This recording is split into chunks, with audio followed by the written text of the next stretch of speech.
আসসালামু আলাইকুম। সংবাদে আপনাদের সবাইকে স্বাগত জানাচ্ছি। আমি ফিরোজ তোহা। শুরুতেই আরবে কেবলস সংবাদ শিরোনাম।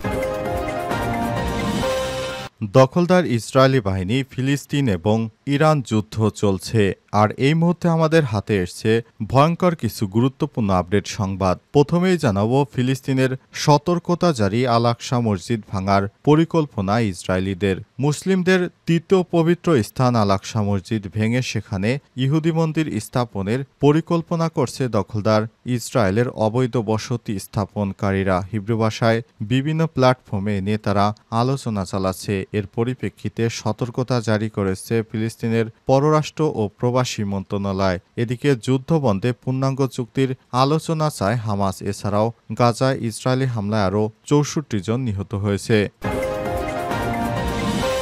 এরপর জানাবো, যুক্তরাষ্ট্র জুড়ে ফের ট্রাম্পের বিরুদ্ধে বিক্ষোভ। প্রেসিডেন্ট ডোনাল্ড ট্রাম্পের সাম্প্রতিক সময়ে পদক্ষেপগুলোর প্রতিবাদে ফের যুক্তরাষ্ট্র জুড়ে বিক্ষোভ হয়েছে। এতে হাজার হাজার মানুষ রাস্তায় নেমে বিক্ষোভে অংশ নিয়েছেন।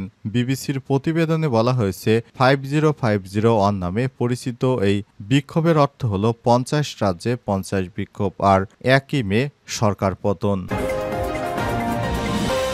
এদিকে গাজায় শিশুদের একবেলা খাবারও জুটছে না, 2 দিনে নিহত আরও 92 জন। ইসরায়েলের অবরোধ ও অব্যাহত বিমান হামলায় বিপর্যস্ত গাজা উপত্যকায় ফিলিস্তিনি শিশুরা একবেলারও খাবার পাচ্ছে না বলে জানিয়েছে সেখানকার কর্মরত কর্মকর্তা। 12টি আন্তর্জাতিক সহায়তা সংস্থার নেতারা গত বৃহস্পতিবার এক যৌথ বিবৃতিতে তারা জানায়, 18 মাস ধরে চলা ইসরায়েলি সামরিক অভিযান এবং গত মাসে আরোপিত সম্পূর্ণ অবরোধের কারণে গাজায় মানবিক সহায়তা ব্যবস্থা সম্পূর্ণ ভেঙে পড়েছে। এদিকে পশ্চিম তীরে রামাল্লা এখন ইসরায়েলি খোয়ার। ইসরায়েলের অত্যাচার দিন দিন দুর্বিষহ হয়ে উঠছে। পশ্চিম তীরের বাসিন্দাদের জীবন বেড়েছে, সেনাদের দখলদারিত্ব, গড়ে উঠেছে চেকপয়েন্ট আর লোহার গেট। ফলে নিজ গ্রামে ঢুকতে বাধার সম্মুখীন হচ্ছেন রামাল্লার বাসিন্দারা। সেখানে তারা ইসরায়েলিদের খোয়ারে বন্দী। এবং সর্বশেষ জানাবো, মুক্তিযুদ্ধের চেতনা নামে কোটি কোটি টাকা লুটপাট। মুক্তিযোদ্ধার চেতনার নামে বিভিন্ন প্রতিষ্ঠান খুলে বঙ্গবন্ধুর আত্মজীবনী ইত্যাদি বিষয় নিয়ে কপি পেস্ট করে তারা অফিস পরিচালনা করে আওয়ামী দুর্বৃত্তরা দেশের কোটি কোটি টাকা লুটপাট করেছে, এমন এক প্রতিবেদন প্রকাশিত হয়েছে যুগান্তরের প্রচেষ্টায়। এ বিষয়টা আপনাদের সঙ্গে উপস্থাপন করা হচ্ছে। বন্ধুরা, সম্পূর্ণ ভিডিওটি জানতে আমাদের সঙ্গেই থাকুন। প্রিয় দর্শক, এতক্ষণ শুনছিলেন সংবাদ শিরোনাম, এবারে বিস্তারিত। তবে তার আগে বন্ধুরা, অনুরোধ থাকবে সংবাদটিতে একটি লাইক দিন। এই চ্যানেলে আপনি নতুন হয়ে থাকলে আমাদের সংবাদটি দেখতে দেখতে চ্যানেলটি সাবস্ক্রাইব করে রাখুন। কমেন্ট করে বন্ধুরা আপনার মূল্যবান মতামত জানিয়ে দিন আপনি বিশ্বের কোন দেশ থেকে বা বাংলাদেশের কোন স্থান থেকে আমাদের সংবাদটি দেখছেন এবং শুনছেন। আর বন্ধুরা, গাজা যুদ্ধে আপনি যদি নিরীহ ফিলিস্তিনিদের ভালোবেসে থাকেন, কমেন্টে ইয়েস লিখে বিশ্ববাসীকে জানিয়ে দিন। এবারে বিস্তারিত। ফিলিস্তিনের সতর্কতা জারি, মসজিদ আল আকসা ভেঙে ফেলার পরিকল্পনা ইসরায়েলিদের। যুদ্ধবন্ধে পূর্ণাঙ্গ চুক্তির আলোচনা চায় হামাস। গাজা ইসরায়েলি হামলায় আরও 64 জন নিহত। মুসলিমদের তৃতীয় পবিত্র স্থান আল আকসা মসজিদ ভেঙে সেখানে ইহুদি মন্দির স্থাপনের পরিকল্পনা করছে দখলদার ইসরায়েলের অবৈধ বসতি স্থাপনকারীরা। হিব্রু ভাষায় বিভিন্ন প্ল্যাটফর্মে এ নিয়ে আলোচনা চালাচ্ছে তারা। এর পরিপ্রেক্ষিতে সতর্কতা জারি করেছে ফিলিস্তিনের পররাষ্ট্র এবং প্রবাসী মন্ত্রণালয়। এদিকে যুদ্ধবন্ধের পূর্ণাঙ্গ চুক্তির আলোচনা চায় হামাস। এছাড়াও গাজায় ইসরায়েলি হামলা আরও 64 জন নিহত হয়েছে। আজ সংবাদ মাধ্যমগুলো জানিয়েছে, আল আকসা মসজিদ ভাঙার ব্যাপারে সতর্কতা দিয়ে ফিলিস্তিনি মন্ত্রণালয় এক টুইটার পোস্ট করেছেন। এতে তারা জাতিসংঘের সংশ্লিষ্ট সংস্থা এবং আন্তর্জাতিক সম্প্রদায়ের বিষয়ে গুরুত্বের সঙ্গে নেয়ার আহ্বান জানিয়েছে। তারা বলছে, আল আকসা মসজিদ ভাঙার পরিকল্পনাকে আমরা দখলকৃত জেরুজালেম, ইসলামিক এবং খ্রিস্টানদের পবিত্র স্থানে পদ্ধতিগত উস্কানি হিসেবে বিবেচনা করি। আন্তর্জাতিক সম্প্রদায় এবং এ বিষয়ে সংক্রান্ত জাতিসংঘের সংস্থাগুলোকে এই উস্কানিকে সর্বোচ্চ গুরুত্ব দিয়ে দেখা এবং আন্তর্জাতিক আইন অনুসারে ব্যবস্থা নেওয়ার জন্য আমরা আহ্বান জানাচ্ছি।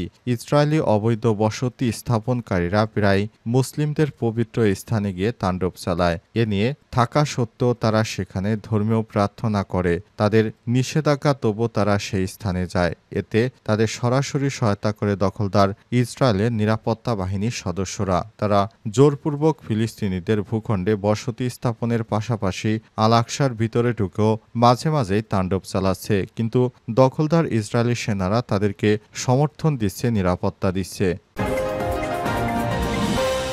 যুক্তরাষ্ট্র জুড়ে ফের ট্রাম্পের বিরুদ্ধে বিক্ষোভ। প্রেসিডেন্ট ডোনাল্ড ট্রাম্পের সাম্প্রতিক সময় নেওয়া পদক্ষেপগুলোর প্রতিবাদে ফের যুক্তরাষ্ট্র জুড়ে বিক্ষোভ হয়েছে। এতে হাজার হাজার মানুষ রাস্তায় নেমে বিক্ষোভে অংশ নিয়েছে। বিবিসির প্রতিবেদনে বলা হয়েছে 5050 অন নামে পরিচিত এই বিক্ষোভের অর্থ হল 50 রাজ্যে 50 বিক্ষোভ, এক আন্দোলন। আয়োজকরা আমেরিকান রেভলিউশনারি ওয়ার বা আমেরিকান স্বাধীনতা যুদ্ধ শুরুর 250তম বার্ষিকীর সঙ্গে মিলিয়ে এই বিক্ষোভ করার পরিকল্পনা করছেন। হোয়াইট হাউসের সামনে ছাড়াও টেসলা ডিলারশিপের সামনে এবং বহু শহরে কেন্দ্রে জড়ো হয়ে বিক্ষোভকারীরা বিভিন্ন ইস্যুতে তাদের বিক্ষোভ প্রকাশ করছেন। তাদের অনেকেই ভুলবশত এল সালভাদরে ফেরত পাঠানো কিলমার অবরোগো গার্সিয়াকে যুক্তরাষ্ট্রে ফেরত আনার আহ্বান জানান।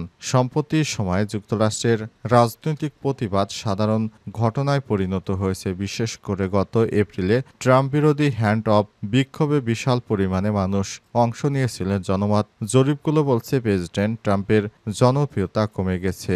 বিক্ষোভে ট্রাম্পের বেশ কয়েকটি পদক্ষেপ তুলে ধরে বিক্ষোভ করেছেন আন্দোলনকারীরা। এদের মধ্যে সরকারি চাকরিতে কাটছাঁট, অন্য খরচ কমানোর মতো সরকারি দক্ষতা বিষয়ক বিভাগে নেওয়া পদক্ষেপ রয়েছে। এছাড়াও এল সালভাদরে আবেরগো গার্সিয়াকে ফেরত আনার বিষয়ে প্রশাসনের অনিচ্ছার বিষয়টিও এই বিক্ষোভে গুরুত্ব পায়। বিক্ষোভে অংশ নিয়ে গিহাদ এল জেন্টি সিএনএনকে বলেছে তিনি গার্সিয়াকে ফেরত পাঠানোর প্রতিবাদে হোয়াইট হাউসের সমালোচনা করে এই বিক্ষোভে অংশগ্রহণ করেছেন। ট্রাম্প প্রশাসনকে এখন আর যুক্তরাষ্ট্রের মানুষ ক্ষমতায় দেখতে চাচ্ছে না।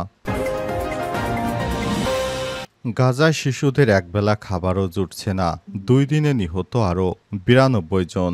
দখলদার ইসরায়েলি বাহিনী গাজায় যেভাবে তাণ্ডব চালাচ্ছে, এতে করে সেখানে সাধারণ মানুষের বসবাসের অনুপযোগী হয়ে উঠেছে। গাজায় প্রতিদিন সাধারণ মানুষদের হত্যা করা হচ্ছে।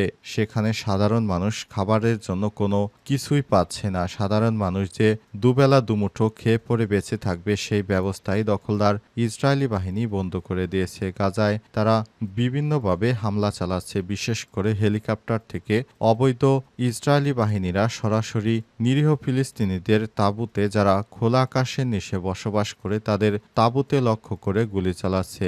বিমান হামলা অব্যাহত রয়েছে। এছাড়াও গাজার বিভিন্ন স্থানে তারা এখনও ব্যাপক হামলা চালাচ্ছে। দখলদার ইসরায়েলি বাহিনীর সেনা সদস্যরা তারা যাকে পাচ্ছে তাকে গুলি করে হত্যা করছে। অবস্থায় গাজায় সাধারণ মানুষ না খেতে পেয়ে মারা যাচ্ছে। তারা কোনোভাবেই তাদের জীবন নিয়ে নিরাপত্তায় থাকতে পারছে না। তাদের জীবন শঙ্কার ভিতরে কাটাতে হচ্ছে। যুক্তরাষ্ট্র এবং দখলদার ইসরায়েলি বাহিনীর তাণ্ডবে গাজা জুড়ে চলমান যে বিভিন্ন ত্রাণ সহায়তার কার্যক্রম ছিল, সেগুলো বন্ধ করে দেওয়া হয়েছে। এর ফলে সাধারণ মানুষ কিভাবে সেখানে জীবন ধারণ করবে, সেটি এখন প্রশ্নের বিষয় হয়ে দাঁড়িয়েছে। গাজা জুড়ে চলমান সহিংসতার মধ্যে সেখানে সাধারণ মানুষকে কিভাবে আরও একটু ভালো পর্যায়ে নিয়ে যাওয়া যায়। জাতিসংঘ থেকে ত্রাণ সহায়তার যে কার্যক্রম চালিয়েছিল, সেটিও দখলদার ইসরায়েলি বাহিনী পুরোপুরি বন্ধ করে দিয়েছে। এর ফলে সেখানে দুর্ভিক্ষ দেখা দেয়, সাধারণ মানুষ মারা যাচ্ছে। গাজা জুড়ে চলমান এই সহিংস আন্দোলনের জন্য দখলদার ইসরায়েলি বাহিনীকে বারবার পুরো বিশ্ব থেকে নিষেধ করার পরও তারা এখনও সেটি শুনছে না।